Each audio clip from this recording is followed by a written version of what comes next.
क्या आप जानते हैं, फलस्तीन की कहानी शायद 1948 से शुरू नहीं हुई थी।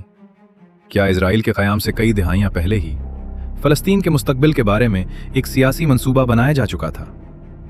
एक शख्स ने उस्मानी सुल्तान अब्दुल हमीद सानी से फलस्तीन के बारे में बात की। सुल्तान ने इनकार कर दिया। फिर एक सियासी तहरीक वजूद में आई, फिर एक प्रोग्राम सामने आया, फिर बरतानिया का एक तारीखी ऐलान हुआ और आखिरकार 1948 में एक ऐसा फौजी मंसूबा सामने आया जिसका नाम था प्लान डॉलॉट। लेकिन असल सवाल ये है, क्या ये सब सिर्फ अलग अलग तारीखी वाकयात थे, या क्या 1948 का प्लान डॉलॉट कई दिहाइयों पहले शुरू होने वाली एक तवील सियासी कहानी का अगला मरहला था? और सबसे बड़ा सवाल, क्या फलस्तीनियों की बेदखली सिर्फ जंग का नतीजा थी, या उसके पीछे पहले से तैयार किया गया मंसूबा भी मौजूद था? आज हम इसी सवाल का जवाब तलाश करेंगे। सुल्तान अब्दुल हमीद और फलस्तीन 19वीं सदी के आखिर में उस्मानी सल्तनत कमजोर हो रही थी और फलस्तीन अब भी उस्मानी सल्तनत का हिस्सा था। इसी दौर में थियोडोर हर्जल नामी शख्स फलस्तीन में यहूदी कौम के लिए एक कौमी वतन के क़याम की कोशिश कर रहा था। हर्जल ने उस्मानी सुल्तान अब्दुल हमीद सानी से भी राब्ता किया। मकसद था फलस्तीन में यहूदी आबादकारी और ज़मीन के हवाले से सियासी इजाज़त हासिल करना। लेकिन सुल्तान अब्दुल हमीद ने इस मुतालबे को कबूल नहीं किया। यहां से एक अहम सवाल पैदा होता है, अगर उस वक्त फलस्तीन हासिल करने की सियासी कोशिश कामयाब नहीं हुई तो फिर आगे क्या हुआ? 1897 एक सियासी प्रोग्राम फिर आया। 1897 स्विट्जरलैंड के शहर बासल में पहली सहयूनी कांग्रेस मुनक्कद हुई। यहां एक सियासी प्रोग्राम सामने आया जिसे बासल प्रोग्राम कहा जाता है। इसका मकसद था फलस्तीन में यहूदी कौम के लिए एक ऐसा वतन कायम करना जिसे सियासी और बैनुल अक़वामी सतह पर तस्लीम कराया जा सके। यहाँ एक बात वाज़ेह करना ज़रूरी है, इस प्रोग्राम में अल-कुद्स में हैकल सुलेमानी की तामीर का कोई वाज़ेह मंसूबा दर्ज नहीं था। लेकिन फ़लस्तीन में यहूदी कौमी वतन का सियासी मकसद अब एक मुनज़्ज़म तहरीक का हिस्सा बन चुका था। अब ये सिर्फ चंद लोगों की ख्वाहिश नहीं थी, ये एक सियासी तहरीक थी, एक मुनज़्ज़म प्रोग्राम था और एक तवील जिद्दोजहद का आगाज़ था। लेकिन क्या यह मंसूबा हकीकत बन सकता था? 1917 एक नया मोड़ फिर। 1917 में एक ऐसा ऐलान सामने आया जिसने फ़लस्तीन के मुस्तकबिल को हमेशा के लिए बदल दिया। उसे कहा जाता है बैलफोर एलामिया। बरतानवी हुकूमत ने फ़लस्तीन में यहूदी लोगों के लिए एक कौमी वतन के क़याम की हिमायत का ऐलान किया।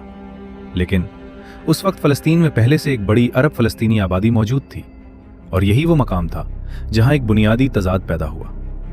एक ही सरजमीन, एक तरफ यहूदी कौमी वतन का वादा और दूसरी तरफ वो लोग जो पहले ही इस सरजमीन पर रह रहे थे।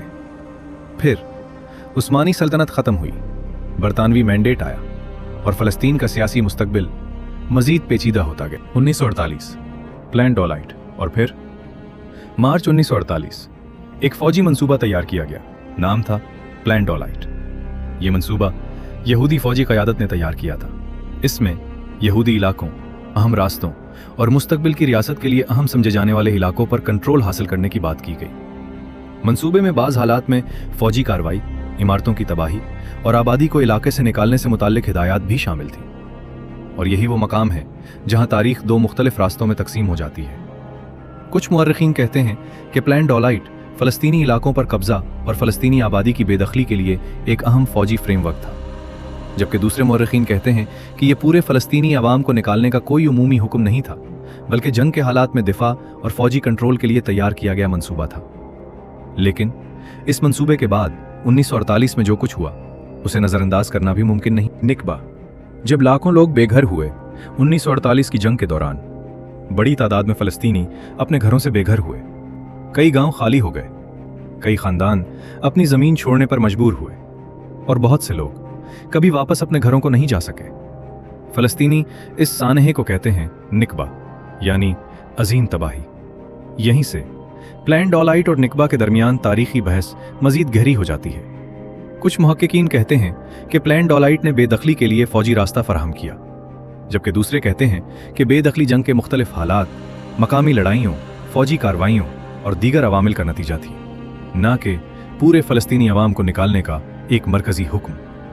तो क्या प्लान डॉलाइट एक मुकम्मल मास्टर प्लान था, या क्या यह जंग के दौरान तैयार किया गया एक फ़ौजी मंसूबा था जिसके नताइज इंतहाई तबाहकुन साबित हुए? असल सवाल, और शायद यही इस पूरी कहानी का सबसे बड़ा सवाल है, क्या 1948 का प्लान डॉलर्ट एक अलग फौजी मंसूबा था, या क्या ये सियासी सफर का अगला मरहला था जो कई दिहाइयां पहले शुरू हुआ था?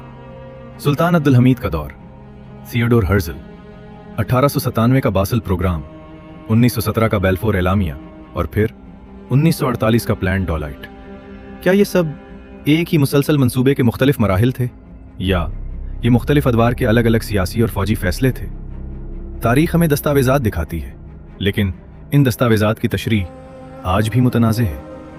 एक बात अलबत्ता वाज़ेह है, 1948 ने फ़लस्तीन की तारीख हमेशा के लिए बदल दी और उसके बाद लाखों फ़लस्तीनी अपने घरों से बेघर हुए। तो अब सवाल आपके लिए है, क्या 1948 का प्लान डॉलर्ट एक तवील सियासी मंसूबे का अगला मरहला था? तारीख इस सवाल का एक मुत्तफ़िक़ा जवाब नहीं देती, लेकिन इसके शवाहिद और नताइज आज भी एक शदीद बहस को जिंदा रखते हैं।